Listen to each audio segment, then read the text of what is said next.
الحمد لله رب العالمين والصلاة والسلام على رسوله الكريم أما بعد أعوذ بالله من الشيطان الرجيم بسم الله الرحمن الرحيم அல்லாஹ்வினுடைய பேரருளால் பெரும் கிருபையால் தவமிருந்து பேராசையோடு எதிர்பார்த்து காத்திருந்த ரமலானுடைய மாதம் நம்மை அடைத்திருக்கிறது. அல்லாஹும்ம லக்கல் ஹம்து வ லக்கல் ஷுக்ர்.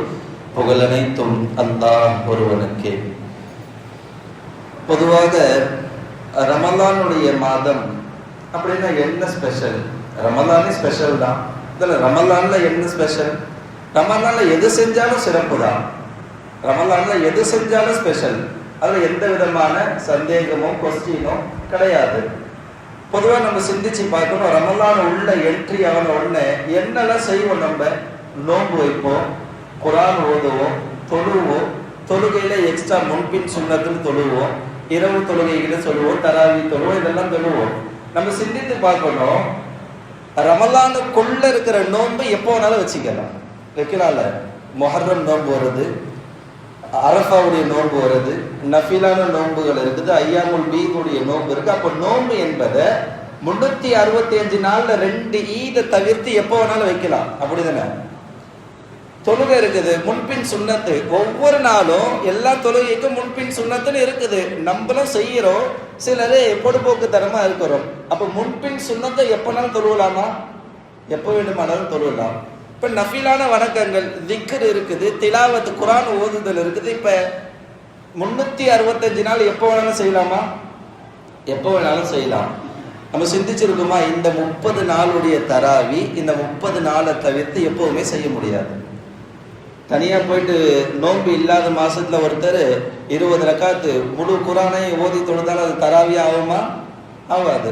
அப்ப தராவி என்ற அமல் இன்ஸ்பெஷலி குறிப்பா இந்த 30 நாள்ல மட்டும்தான் தராவி. இந்த 30 நாளை தவிர்த்து 20 ரக்காத்துல 100 ரக்காத் தொழுதா என்னதான் ஆகும்? சுன்னத்து தான் ஆகுமே தவிர, நஃபிலா தான் ஆகுமே தவிர, தராவி என்ற சுன்னத்தை ஐனுல் முஅக்கதா, சுன்னத்துல ஆக பெரிய சுன்னத் என்ற அமல் செய்ததை போல ஆகாது. அப்ப இந்த தராவி இரவு தொழுகை என்பது நமக்கு கிடைச்ச மிகப்பெரிய அமல். பொதுவா நம்ம வழங்கணும். இன்னைக்கு ஓதப்பட்ட குரானுடைய வசனம் ஏறத்தாழ ஒரு ஜுசுவை தாண்டி ஹாஃப்ஸா குரானை ஓதி இருக்கிறாங்க. நம்ம எல்லாம் ஓத கேட்டு இருக்கின்றோம். அல்லாஹ் முழு குரானையும் கேட்கின்ற நல்ல நசீபை நம் மொஹல்லா வாசிகள் அனைவருக்கும் அல்லாஹ் தர வேண்டும். இன்று ஒரு ஜுசுவை தாண்டி ஓதின ஒரு ஆயத்து, وَكَذَلِكَ جَعَلْنَاكُمْ أُمَّةً وَسَطًا. இந்த முஹம்மது ரசூலுல்லாஹ் ஸல்லல்லாஹு அலைஹி வஸல்லம் உடைய உம்மத்தை அல்லாஹ் நடுநிலையான உம்மத்தாக ஆக்கி வச்சிருக்கிறான். நடுநிலையான உம்மத். அதை நான் வெச்சா குடுமி அடிச்சா மொட்டை அப்படிலாம் கிடையாது. சில பேர் இருப்பான், வெச்சா பெருசா குடுமையா வச்சுட்டு இருப்பான், இல்லைன்னா முடி அப்படியே மொட்டை வச்சுட்டு வந்துடுவான். இந்த அரபியில சொல்லுவாங்க இஃப்ராத் தஃப்ரீத்னு சொல்லி, தலையை போய் கோடு போட்டு உடனே தலையை எடுத்துட்டு வந்துடுவான், அல்லது எதுவுமே பண்ண மாட்டான். அப்படியெல்லாம் இல்லாம நம்முடைய உம்மத், நம்முடைய ரசூல் அருமை நாயகம் ஸல்லல்லாஹு அலைஹி வஸல்லமுடைய உம்மத்தை அல்லாஹ் நடுநிலையான உம்மத்தாக ஆக்கணும். எதுலயும் ரொம்ப டாப்பாவும் போயிடக்கூடாது, ரொம்ப லோவாயிட்டு வந்துடக்கூடாது. அரபியில ஒரு வாசகம் சொல்லுவாங்க, அல் ஹஸனத்து பைன ஸய்யிஅத்தைன். ஒரு நல்ல காரியம் என்பது 2 தீமைகளுக்கு நடுவுல தான் இருக்குது. ஒரு வேலையை அளவுக்கு அதிகமா செஞ்சாலே என்னவாயிடும்? வீணா போயிடும். இந்த அளவுக்கு மீறினால் அமிர்தமும் நஞ்சுன்னு வாங்கல்ல. 2 ரக்காத்துடைய தொழுகை, ரொம்ப நேரம் தொழுதுட்டே இருக்காரு, முடிவே இல்லை. அப்ப தொழுகை ஆகுமா? அது ஆகாது. குறைபாடும் இருக்கக்கூடாது. 2 ரக்காத்து எப்படி தொழணுமோ அப்படிதான் செய்யணும். ஒரு நல்ல அமல சுபஹான் அல்லாஹ் தான் சொல்லணும். ஒரு வாய்க்குள்ள சுபு சுபு சுபு ஏதாவது ஒரு வார்த்தையை பாதி சொல்லிட்டாருன்னா கூடுமா? கூடாது.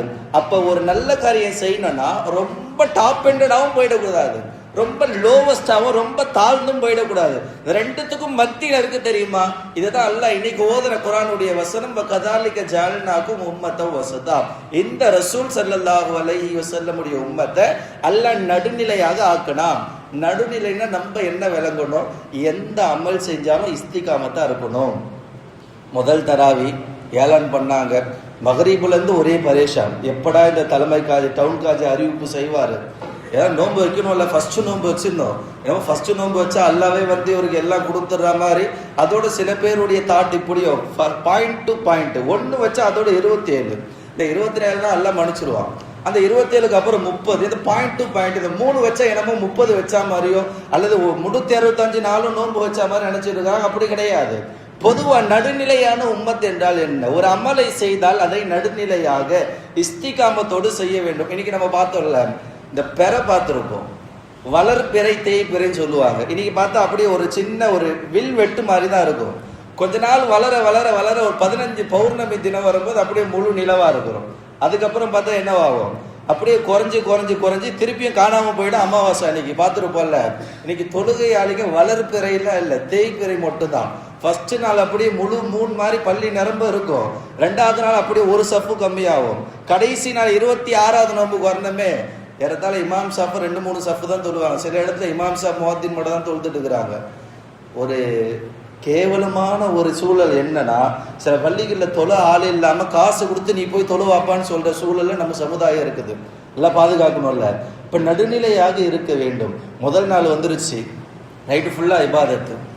இப்போ தராவி முடிச்சுட்டு போன உடனே திக்ரு தொழுக, அப்படியே சஹர் வைக்கிறது. சஹர் நம்பாளுடைய இபாதத்து இப்போ எப்படி இருக்குதுலாம், நல்ல சஹரெல்லாம் நைட்டு ஃபுல்லாக முடிச்சுட்டு சஹரெல்லாம் சாப்பிட்றது. சஹர் முடிச்சுட்டு ஃபஜர் ஃபருது வருவாரானா வரமாட்டார். நைட்டெல்லாம் முடிச்சேன், நைட்டெல்லாம் இபாதத்து செஞ்சேன். அது என்னமோ தெரியல, சஹர் சாப்பிட்டோன்னு மந்தமாக இருந்துச்சு. கொஞ்சம் லைட்டாக படுத்த தூக்கம் கொஞ்சம் மிகைப்பாயிடுச்சு. நைட்டு இபாதத்து என்பது சுன்னத், ஃபருது தொழுகை என்பது ஃபருது, ஃபஜர் தொழுகை என்பது ஃபருது. சுன்னத்து பெருசா ஃபருது பெருசா? ஒரு சுன்னத்தை செய்ய வேண்டும் என்று ஆசைப்படுவது தவறல்ல, ஆனா அதை கொண்டு ஃபருதை விடுவது என்பது கூடாது. அப்ப நடுநிலையாக எதுவா இருந்தாலும் இருக்கணும். இபாதத்து கொஞ்ச நேரம் செஞ்சோமா, கொஞ்ச நேரம் கண்ணுக்கு செய்ய வேண்டிய ஹக்கு, உடலுக்கு செய்ய வேண்டிய ஹக்கு இருக்குதுல, கொஞ்ச நேரம் ரெஸ்ட் கொடுக்கணும். அப்பதான் அடுத்தது ஆக்டிவா இருக்கும். நைட்டெல்லாம் ஃபுல்லா ஒரு இபாதத்தை செஞ்சுட்டாரு, என்னமோ இன்னைக்குதான் வானத்துல இருந்து இறங்கின மாதிரி எல்லா அமலும் செஞ்சுட்டு ஃபஜருக்கு பிறகு தூக்கிட்டு அதோட லைலத்துல் கத்ர் தான் எஞ்சிப்பாரு இவரு. லைலத்துல் கத்ர் பள்ளிக்கு வர்றது, அப்படியே புது ட்ரெஸ் எல்லாம் போட்டுட்டு, அது மாதிரிலாம் நம்மளுடைய உம்மத்து இன்னைக்கு இருக்குது. நடுநிலையாக இருக்க வேண்டும் என்பதைத்தான் நபி ஸல்லல்லாஹு அலைஹி வஸல்லம் அவர்களும் அல்லாஹ்வும் இந்த உம்மத்திற்கு வலியுறுத்துகின்றார்கள். அதைத்தான் இன்னைக்கு ஹாஃபிஸா ஓதும்போது வகதாலிக ஜஅல்நாக்கும் உம்மத்தன் வஸத்தன், நடுநிலையோடு இருக்க வேண்டும். ஒரு 3 சஹாபிகள் நபி ஸல்லல்லாஹு அலைஹி வஸல்லம் அமலை பத்தி கேட்க வந்தாங்க. நம்மளாம் கேள்விப்பட்ட ஒரு ஹதீஸ் கேட்டாங்க. கேட்டு முடிச்சுட்டு 3 பேரை உறுதிமொழி எடுத்தாங்க. ஸல்லல்லாஹு அலைஹி வஸல்லம் எந்த பாவமும் செய்யாம சொர்க்கம் என்று, சொர்க்கத்துக்காக நாயகம் படைக்கப்படல, நாயகத்திற்காக தான் அல்லாஹ் சொர்க்கத்தையே படைச்சான்.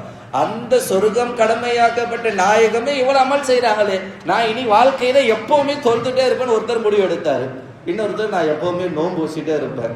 3வது ஒருத்தர் நான் கல்யாணமே பண்ண மாட்டேன், அப்படியே அல்லாவுக்கு அல்லாஹ் இபாதத்துல இருந்துட்டு போயிடுறேன் முடிவு எடுத்தாங்க. இந்த செய்தி ஸல்லல்லாஹு அலைஹி வஸல்லம் கேட்ட உடனே ஸல்லல்லாஹு அலைஹி வஸல்லம் 3 பேர்கிட்டையும் பேசி, நான் தொழுகிறேன், கொஞ்ச நேரம் ரெஸ்ட் எடுக்கிறேன். நான் ஒரு நாள் நோன்பு வச்சா இன்னொரு நாள் ரெஸ்ட் எடுப்பேன். இது ஃபர்தான நோன்புல கிடையாது. ஹஜ்ரத் பயான் பண்ணிட்டார், ஒரு நாள் நோன்பு வச்சா இன்னொரு நாள் ரெஸ்ட் எடுக்கலாம், போயிட்டு இது போயிடலாம். அது நஃபிலான நோன்பு.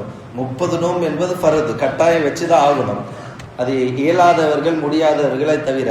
3வது ஒருத்தர் நான் நிக்கா பண்ண மாட்டேன்னாரு. ஸல்லல்லாஹு அலைஹி வஸல்லம் நான் நிக்கா பண்ணியிருக்கிறேன். ஃபமன் ரகிப அன் சுன்னத்தி ஃபலைஸ மின்னா, யார் என்னை பின்பற்றலையோ அவங்க என்னை சார்ந்தவங்க இல்லை.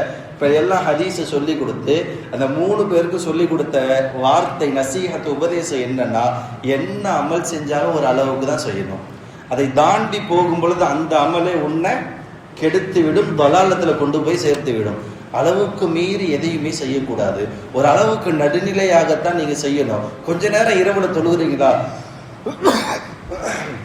ஒரு பாதி தொழுதா ஒரு பாதி போய் தூங்கிடுங்க. ஒரு நாள் நோன்பு வச்சா இன்னொரு நாள் வைங்க, நிக்காக பண்ணுங்க, மனைவிக்கான உரிமையை எல்லாம் செய்யுங்க. இப்படி எல்லாம் ஸல்லல்லாஹு அலைஹி வஸல்லம் உபதேசித்து கடைசியா சொன்ன வார்த்தை, யார் ஹைருல் உம்மூரி அவ்ஸாத்துஹா, எந்த காரியத்தை யார் செய்தாலும் நடுநிலையா செய்யறாங்க தெரியுமா, அதுதான் சிறப்பு. ஒருத்தர் தஹஜ்ஜத் தொழுகிறாரு, எப்பவுமே 4 ரக்காத்தை தொழுகிறாரு, வாழ்க்கை ஃபுல்லா 4 ரக்காத் தான் தொழுகிறாரு. ஒரு சில பேர் இந்த மாதிரி ஜஸ்பா ஆர்வம் ஏறி போச்சுன்னா ஒரு நாள் 12 ரக்காத் தொழுவது. இப்ப 12 சிறப்பா 4 சிறப்பா? அவர் வளமையா 4 தொழுகிறாரு தெரியுமா, அதுதான் சிறப்பு. என்னைக்கோ ஒரு நாள் அளவுக்கு மீறி தொழுவது என்பது சிறப்பு கிடையாது. எனவே நடுநிலையாக நம்முடைய அமல்களை நாம் ஆக்கி கொள்ள வேண்டும். கடைசி ஜும்மாவில கூட பேசணும், இனி வருகின்ற இந்த ரமலான நாம் பயனுள்ளதாக ஆக்க வேண்டும் என்றால் நமக்கான சில வாக்குறுதிகள். ஜும்மால நான் மட்டும் சொன்னேன், இப்ப நீங்களும் சேர்ந்து சொல்லணும். இன்ஷா அல்லாஹ் இந்த ரமலான 30 நாளும் நான் நோன்பு வைப்பேன். 30 நாளும் சஹருக்கு எழுந்துக்கும் போது தஹஜ்ஜத் தொழாம நான் சஹர் செய்ய மாட்டேன். என்னது? தஹஜ்ஜத் தொழுகாம நான் சஹர் செய்ய மாட்டேன். உறுதிமொழி எடுப்போமா? சொல்லுங்க பார்ப்போம். இன்ஷா அல்லாஹ் இந்த ரமலான்ல 30 நோன்பையும் தஹஜ்ஜத் தொழாம நான் சஹரு சாப்பிட மாட்டேன். எப்படி சஹரு சாப்பிட்டாதான் நோன்புன்னு நம்ம நியத்து வச்சிருக்கிறோமோ, நம்மளுடைய மனோ பாவனை இருக்குதோ அப்படி ஏற்படுத்திக்கணும். தஹஜ்ஜத் இல்லாம சஹர் இல்லை. செய்வோமா இன்ஷா அல்லாஹ்? 2வது நியத்து ரொம்பவும் சிரமமான நியத். இந்த விஷயத்துல எப்படி செய்யறது ஹஜ்ரத் அப்படிலாம் கேட்காம, இஃப்தார் செய்வதற்கு முன்னால் நான் அல்லாஹ்விடம் துவா கேட்காமல் நான் இஃப்தார் செய்ய மாட்டேன். எப்போ இன்ஷா அல்லாஹ் நியத்து? 2 நேரத்துடைய துவா இருக்கு தெரியுமா? சஹர் இஃப்தாருடைய துவா அல்லாஹ் மறுக்கவே மாட்டான். என்ன கேட்டாலும் கொடுப்பான். நான் அதிபர் ஆகணும், அமைச்சர் ஆகணும், எம்பி ஆகணும், சிஎம் ஆகணும், என்ன கேட்டாலும் அல்லாஹ் கொடுப்பான். அதற்கான முயற்சி நாம் செய்ய வேண்டும். 2வது விஷயம், என்ன தேவையை கேட்டால், விளையாட்டா கேட்டா கூட அல்லாஹ் கொடுத்துருவாங்க. நோன்பு திறக்கிறதுக்கு முன்னாடி அல்லாஹ் என் வியாபாரத்தில் பரக்கத்தை கொடு, சும்மா விளையாட்டா கேட்டா கூட அல்லாஹ் கொடுத்துருவான். இந்த 2 நேரமும் ரொம்ப ஸ்பெஷலான நேரம். அப்படி நியத்து வைப்போமா? ஒவ்வொரு இஃப்தாருக்கு முன்னாலும் நான் அல்லாஹ்விடத்தில் துவா கேட்காமல் நோன்பு திறக்க மாட்டேன். செய்வோமா இன்ஷா அல்லாஹ்? என்னன்னா கடைசி வாரமும் நான் சொன்னேன், இன்னைக்கும் சொல்ல வேண்டும் என்று நிர்பந்தம். நமக்கெல்லாம் எப்படின்னா அப்பப்போ டோஸ் கொடுத்துட்டே இருக்கணும். கொஞ்சம் கம்மியாச்சுன்னா திரும்ப காணாமல் போயிடும். அதனால 3வது என்னன்னா 30 நாளும் சஹர் பயிர்ன கையோட தூங்காம ஃபஜ்ர் தொழுகை இமாம் ஜமாத்தோடு பள்ளியில நான் தொழுவேன். நியத்து வைப்போமா இன்ஷா அல்லாஹ்? இந்த 3ஐயும் தாண்டி 30 நாளும் முழு குர்ஆனுடைய சத்தத்தையும் தராவி தொழுகையில் நான் கேட்பேன். நியத்து வைப்போமா? இந்த நாளும் சஹர் இல்லாம தஹஜ்ஜத் இல்லாம சஹர் இல்லை, நோன்பு திறப்பதற்கு முன்னால் துவா இல்லாம இஃப்தார் இல்லை, ஒவ்வொரு நாளும் 5 வக்து தொழுகையை நான் இமாம் ஜமாத்தோடு தொழுவேன். இன்ஸ்பெஷலி ஃபஜருடைய தொழுகை. 4வது, ஒவ்வொரு நோன்பு முடித்த பிறகும் தராவி தொழுகையை நான் இமாம் ஜமாத்தோடு முழு குர்ஆனையும் கேட்கின்ற நசீப் அல்லாஹ் எனக்கு கொடு, நான் முயற்சி செய்கிறேன். இந்த 4ஐயும் செய்வோமா இன்ஷா அல்லாஹ்? இது என்ன தராவி? ஸல்லல்லாஹு அலைஹி வஸல்லம் சஹாபிகள்லாம் வந்து கேட்டாங்க, யா ரசூலல்லாஹ் நோன்பு வைக்கிறேன், சரி நோன்பு வச்சு எல்லா களைப்புல இருக்காங்க, அல்லாஹ் ஏன்னா இந்த தராவியை நீங்க ஏன் செஞ்சீங்க? இந்த தராவில என்ன இருக்குது யா ரசூலல்லாஹ்? முழு குர்ஆனை கேட்கறது தானே, நாங்க தனியா ஓதிட்டு போவோமே. ஸல்லல்லாஹு அலைஹி வஸல்லம் சொன்னாங்க, ஒவ்வொரு தராவிக்கும் ஒவ்வொரு சிறப்பு இருக்குது. அலி ரலியல்லாஹு அன்ஹு ஹதீஸில் அறிவிப்பாங்க, ஒவ்வொரு நாள் தராவி தொழுகைக்கும் ஒவ்வொரு தர்ஜா, ஒவ்வொரு நன்மை இருக்குது. இப்போ முதல் நாள் என்ன நன்மை? அலி ரலியல்லாஹு அன்ஹு சொல்ல கேள்விப்பட்ட ஹதீஸு, முதல் தராவியை யார் இமாம் ஜமாத்தோடு ஈமானோடு இஹ்லாஸோடு மன தூய்மையோடு ஆரம்ப தக்பீரே தஹரீமா முதற்கொண்டு வித்ரு முடியும் வரையிலும் யார் உள்ளச்சத்தோடு தொழுதார்களோ அல்லாஹ் அவர்கள் கொடுக்கிற வெகுமதி என்னன்னா, ஒரு தாயின் வயிற்றிலிருந்து ஒரு குழந்தை பிறக்கும் பொழுது எப்படி பாவமற்ற நிலையில் இருக்குமோ அல்லாஹ் அந்த முசல்லி அந்த தொழுதவருடைய எல்லா பாவத்தையும் மன்னிச்சுட்டாங்க. சொல்லுங்க சுப்ஹானல்லாஹ். எல்லா பாவத்தையும், பெரும்பாவத்தை தவிர. பெரும்பாவத்திற்கு ஒரே ஆப்ஷன் தௌபா மட்டும்தான். நம்ம தெரிந்து தெரியாம எவ்வளவு பாவங்கள் சிறு பாவங்கள் செய்திருப்போமோ ஒண்ணுமே இல்லை. இந்த 20 ரக்காத் தொழுததுனால எல்லா பாவத்தையும் அல்லாஹ் என்ன பண்ணிட்டான்? அழிச்சிட்டான். கெசட்ல இருந்து ஆமால இருந்து மலக்குகள்கிட்ட சொல்லி நம்ம இன்னைக்கு ஃபைசலா செஞ்சுக்கலாம், ஜட்ஜ்மெண்ட் பண்ணிக்கலாம். இதுவரை நான் வாழ்க்கையில என்னெல்லாம்